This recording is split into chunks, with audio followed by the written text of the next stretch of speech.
haven't slept in my bed in 21 days. My roommate thinks I'm losing it. Maybe I am. But I know what I heard, and I know it's still there. I live alone. Ground floor apartment, Tucson, Arizona. Thin walls, old carpet. The kind of place where everything creaks, but you learn which creaks are yours. I work nights, gas station off I-10. I don't get home until 3:30 a.m. 3:30. Remember that time. It matters later.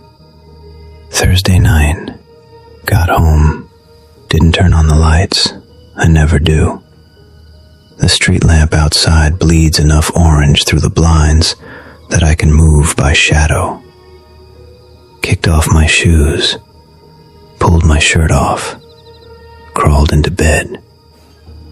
I was on my back, eyes open. That space between awake and asleep where your body shuts down, but your brain is still listening. And something underneath me was breathing. Not the AC, not the pipes, not the building. This was wet. This was close.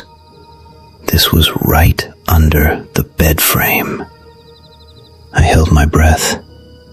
You know that instinct where your stupid animal brain thinks, if I stop, maybe it stops too. Like you're making a deal with the dark. I held my breath until my chest burned. It didn't stop. Slow inhale. Pause. Slow exhale. Pause. Perfectly even. Like something sleeping. Or something pretending to sleep. I told myself it was the neighbor. Sound travels weird in these buildings. Maybe someone passed out in the unit below me and I was hearing them through the floor. That's what I told myself. That's the story my brain wrote. Because the alternative, that something was under my bed at 3:45 in the morning, while I was lying on top of it, wasn't a thought I could hold without breaking. I reached for my phone on the nightstand. I moved slow. Like slow enough that my arm barely made a sound against the sheet. I got the phone, turned on the flashlight, and I did the thing you're not supposed to do in situations like this. I leaned over the edge of the bed and pointed the light down. Nothing. Dusty carpet. A sock I'd lost 2 weeks ago. The leg of my nightstand. Empty space. I swept the light from one end to the other. Nobody under there. Nothing under there. I sat up, exhaled, felt stupid, felt relieved, put the phone down, and the breathing started again. Same rhythm, same wet quality, same distance, directly beneath me. But I just looked. I just put a light under there and there was nothing. And now it was back, and it was louder. Not loud, just closer. Like whatever it was had moved up. Like it was pressed against the underside of the mattress. I could feel it. Not the sound, the weight. My mattress is old and thin, and I swear I felt the faintest pressure pushing up against my back, like a hand placed flat, testing. I got out of bed. I didn't jump. I didn't run. I just swung my legs to the opposite side from where the sound was coming, and I stood up and backed toward the door. My eyes were locked on the bed, phone flashlight pointing at it. The breathing was still going, and I could see the mattress. I could see it moving, just barely. A slight rise and fall in the center of the bed, up and down, matching the rhythm of the breath, like something was inflating underneath it. I grabbed my keys off the counter, and I walked out of my apartment in my boxers, and I sat in my car in the parking lot until 6 a.m. when the sun came up. I called my roommate. He was at his girlfriend's place. I told him what happened. He said I had a nightmare. It wasn't a nightmare. I was awake. I'd been home for 15 minutes. My shoes were by the door. My shirt was on the bathroom floor where I tossed it. I was awake. I didn't sleep in that bed for 3 days. I slept on the couch, and every night from the couch, I could hear it. The breathing coming from the bedroom through the closed door between 3:30 and 5 a.m. Then it stopped, like a schedule. On the 4th night, I set up my phone to record, propped it on the dresser, hit record, pointed it at the bed, closed the door, and went to the couch. In the morning, I played the footage. For the first 2 hours, nothing. Dark room, still bed, quiet. Then at 3:32 a.m., the audio picked it up. That breathing, wet and even and patient. And at 3:47, that number again, 3:47, the mattress moved. Not a lot, but the camera caught it. This slow compression in the center of the bed, sinking down and then rising up, like something was underneath it pushing its back against the springs. Over and over, for an hour and 18 minutes. At 4:50, the mattress went flat again, and the breathing stopped. And then, I've watched this part maybe 100 times, and it makes me sick every single time. The bed skirt at the foot of the bed moved. Not from air, not from the AC. It pulled inward, under the bed, like fabric being dragged. And then something dark passed behind it. Fast. Just a shadow, a shape, moving toward the wall. And then nothing. I ripped the bed skirt off the next day, flipped the mattress, moved the frame. There's nothing under there. No hole in the floor, no gap in the wall big enough for a raccoon or a cat or anything. The carpet is solid. The baseboard is intact. Nothing. But here's the part I can't explain to anyone. Here's the part that made me stop sleeping in that room permanently. When I flipped the mattress over, the underside, the part that faces the box spring, the part nothing should ever touch, had marks on it. Fingernail marks. Short, curved scratches in the fabric. Dozens of them, grouped in sets of 4, like someone had been lying face up underneath my mattress, arms raised, dragging their fingers across the underside of the place where I sleep. I put the mattress back. I don't know why. I just put it back. I sleep on the couch now. The bedroom door stays closed. But some nights around 3:30, I hear the door handle turn. Just a little, a quarter rotation. Then it stops, and the breathing starts. It's learning the doors. If you're listening to this while driving at night, I want you to do me a favor. Don't check your rearview mirror for the next 10 minutes. Just don't. Keep your eyes forward and listen. And when this story is over, you can look. but you might not want to. Last March, I was driving from Albuquerque to Flagstaff on Interstate 40. If you've never driven that stretch, you need to understand something about it. It's nothing.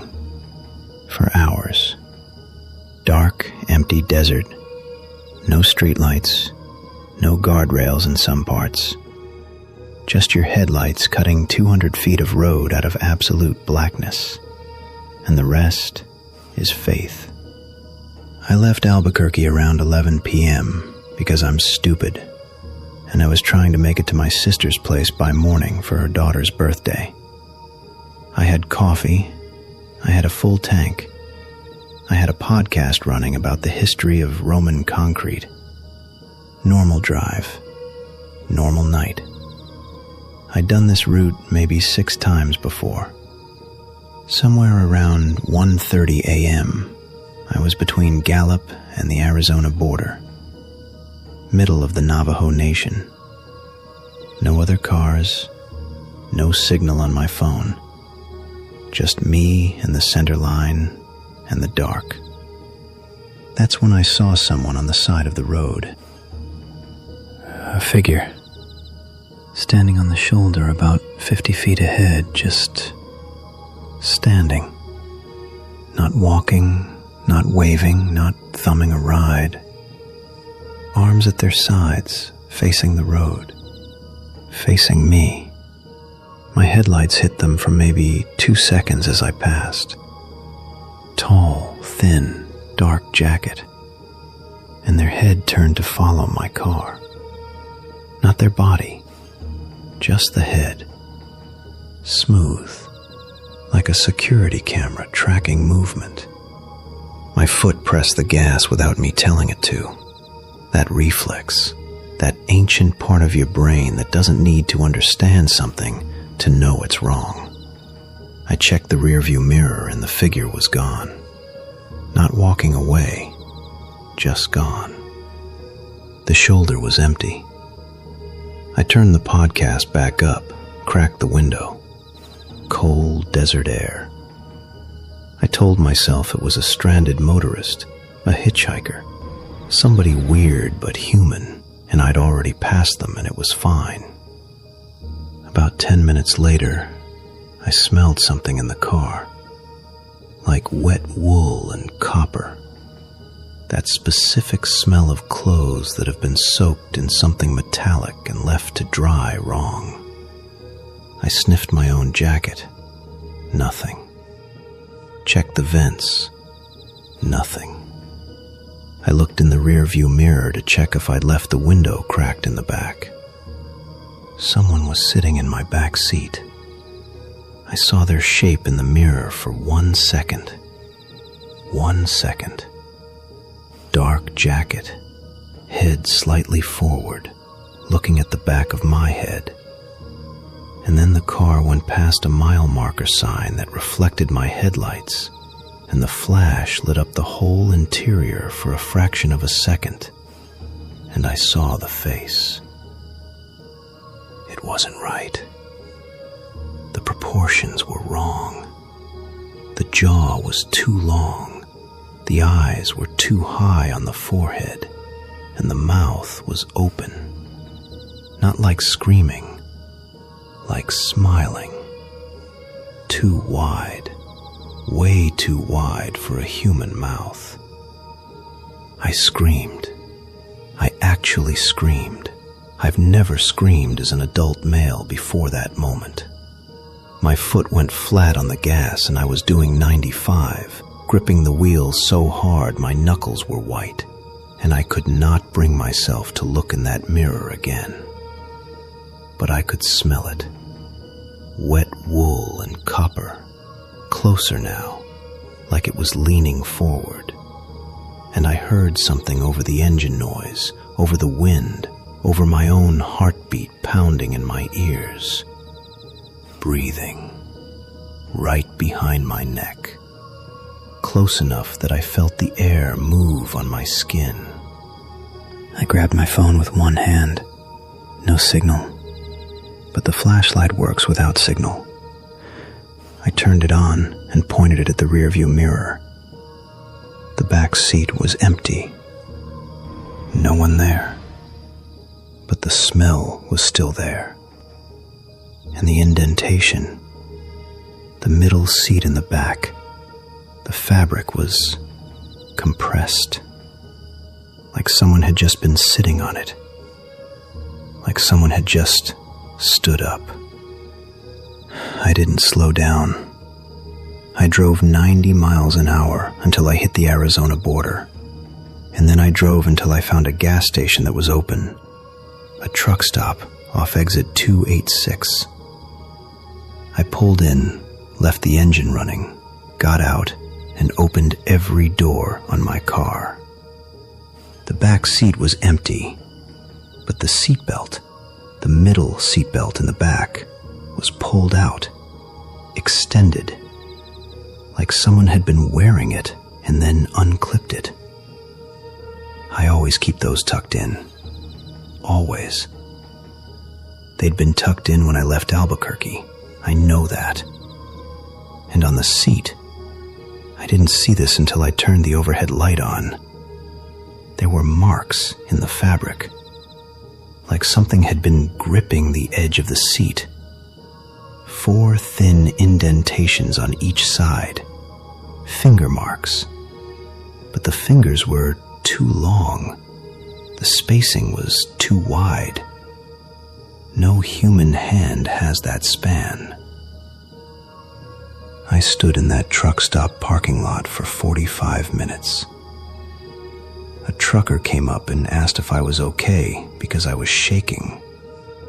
I told him I almost hit a deer.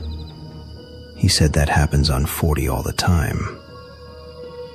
I got back in the car, drove the rest of the way to Flagstaff with every interior light on and every window down, even though it was 31 degrees outside. Made it to my sister's by sunrise. Didn't tell her what happened. I sang happy birthday to my niece and ate cake and acted like a person who hadn't spent the last 4 hours understanding that I am not at the top of the food chain. 2 things happened after that night that I need to tell you. First, I got the car detailed the next week. The guy who cleaned it called me and asked if I'd been transporting raw meat in the back seat. He said there was a stain on the center seat that he couldn't identify. Dark, brownish red, soaked deep into the fabric. It wasn't there before my drive. I'd vacuumed that car the day before I left. Second, and this is the one that makes me leave the lights on now. A week after the drive, I was lying in bed at my sister's place, scrolling my phone, and I found a photo in my camera roll I didn't take. Time-stamped 1:47 a.m., the night of the drive. The night I was on Interstate 40. It was taken from the back seat of my car, pointed forward. And in the frame, you can see the back of my head, my hands on the wheel, the dashboard lights, the road ahead. Something in my back seat took a photo of me while I was driving, with my phone. And I didn't hear the shutter sound. I deleted the photo. I wish I hadn't. No, actually, I'm glad I did, because I think I saw something in the corner of the frame, in the passenger side mirror reflection. Something in the road behind me, following. I don't drive at night anymore, but sometimes, when I'm in the car during the day, I catch that smell. Wet wool and copper, just for a second. And I check the rear view mirror, and the back seat is empty. It's always empty. But the middle seatbelt is never tucked in the way I left it. At 2:14 a.m. last Tuesday, someone knocked on my front door. I looked through the peephole, and I saw my own face staring back at me. I need to explain this properly, because when I tell people, they do this nervous laugh like I'm setting up a joke. I'm not setting up a joke. I'm telling you what happened and what's still happening, and I need someone to hear this, because I'm running out of people who believe me. My name is... Actually, you know what? My name doesn't matter. I'm 31. I live alone in a duplex in Raleigh, North Carolina. I work IT support for a hospital, which means I'm at a desk from 7 to 5, and I come home to a quiet house and a microwave dinner, and I go to bed by 10, because that's the kind of exciting life I lead. The duplex has 2 units. I'm on the left, and the right side has been empty for about 2 months since the old tenant moved to Charlotte. I mention the empty unit because it matters. The walls between the 2 sides are thin. When someone lived there, I could hear their TV, their phone conversations, their dog walking on the hardwood. Now it's silent. Has been for 2 months. Completely, perfectly, uncomfortably silent. Until 3 weeks ago. It started with footsteps, coming from the empty side. Not occasional, not random. Pacing. Back and forth, the same path. Living room to kitchen to hallway and back. Like someone was walking a route they'd memorized. Always between midnight and 3 a.m. Always stopping before dawn. I told my landlord. He checked the unit. Empty. Doors locked. Windows locked. No sign of entry. He changed the locks anyway, and told me it was probably pipes or foundation settling. I nodded, the way you nod when someone gives you an answer that isn't an answer, and you both know it. The footsteps continued every night. Same route, same hours. I started wearing earbuds to sleep. It helped until the night the pacing stopped, directly on the other side of my bedroom wall, right next to my headboard. And instead of continuing the route, it just stopped, and something knocked on the wall 3 times, slow. I knocked back twice before I realized what I was doing. It knocked twice. It matched my pattern. I stopped knocking, put the pillow over my head, and didn't sleep. And in the morning I called my landlord again, and he came and checked again, and there was nothing. He looked at me the way you look at someone you're starting to worry about. I stopped calling him after that.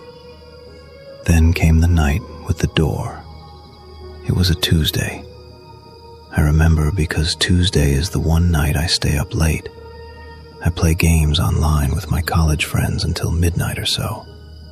This night I'd been playing until about 1:45, which is later than usual. I was about to shut my PC down when I heard 3 knocks on my front door. Not the wall, the door, my front door. 3 knocks, same rhythm as the wall. Nobody knocks on your door at 1:45 in the morning for a good reason. That's not a neighbor borrowing sugar. That's not a delivery. I sat completely still at my desk and waited. 3 more knocks. Harder.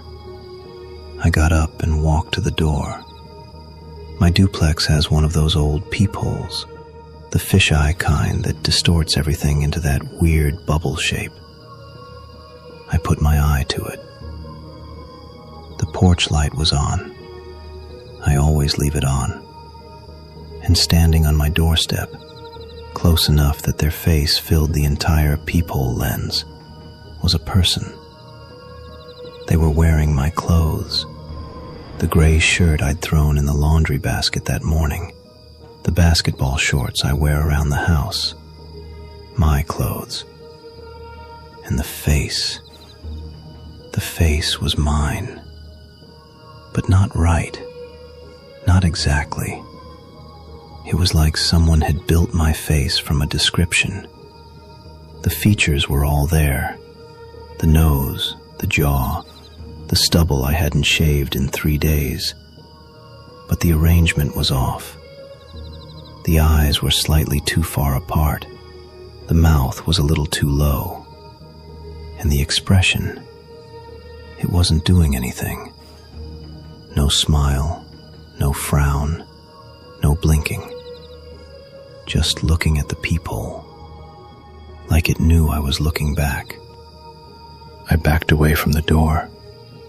My legs were shaking in a way I didn't know legs could shake, not trembling, vibrating, like my muscles were running electrical current. I grabbed my phone and called 911. I told them someone was on my porch, and I could barely get the words out because my jaw was doing the same thing my legs were doing. The dispatcher told me to stay away from the door and that a unit was on the way. Estimated time, 7 minutes. I went to my bedroom, locked the bedroom door, sat on the floor with my back against the bed. 3 knocks on the front door again. Then nothing for about 2 minutes. I was counting my breaths, holding my phone like a weapon. And then 3 knocks on my bedroom wall, from the empty unit side. The same rhythm, the same force. Like something had walked from my porch, around the building to the other side, and knocked on the wall directly behind my head. I moved to the opposite corner of the room. I was making sounds I'm not proud of. Not words, just sounds. The kind of sounds you make when the thinking part of your brain has been overridden by something older. Then the knocking moved. It went down the wall, past the headboard, past the dresser, to the corner, to the floor, and then it was underneath me. 3 knocks coming from under the floor, from the crawl space.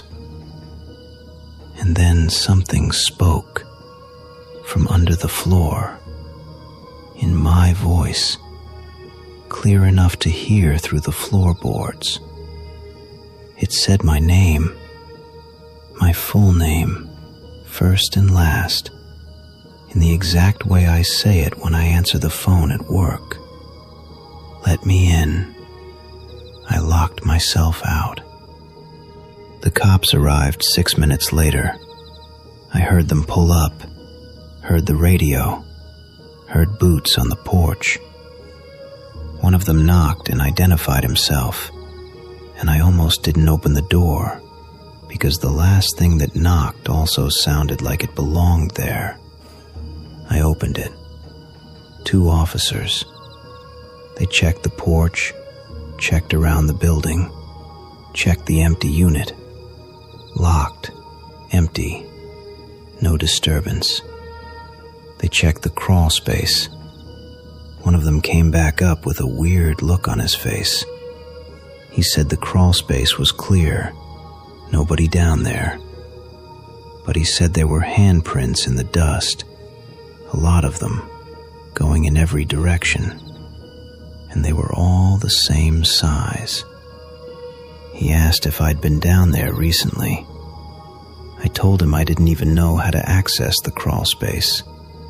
He said the access panel was on the empty unit's side. It was open. The cops left around 3 a.m. One of them gave me his card and told me to call if it happened again. He was being nice. But he didn't believe me.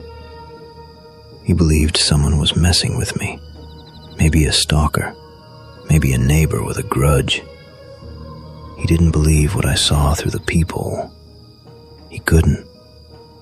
Because what I described doesn't fit in the part of the world where cops operate. That was 3 weeks ago. I want to tell you it stopped. I want to tell you the pacing stopped. The knocking stopped. That I sleep through the night now, and my biggest problem is my electric bill.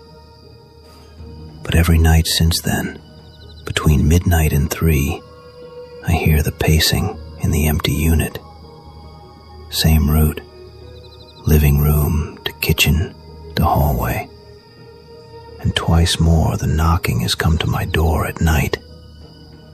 I don't look through the peephole anymore.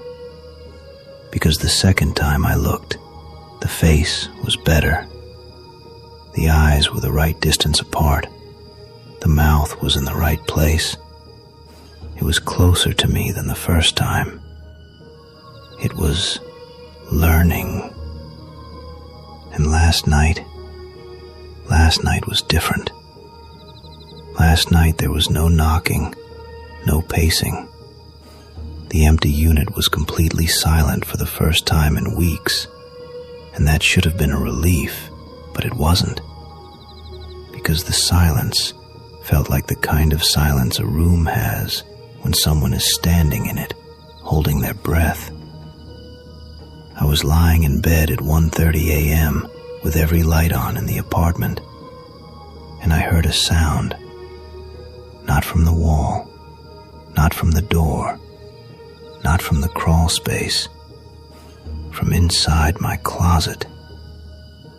3 knocks, slow, patient, and then my own voice said, "I'm already in."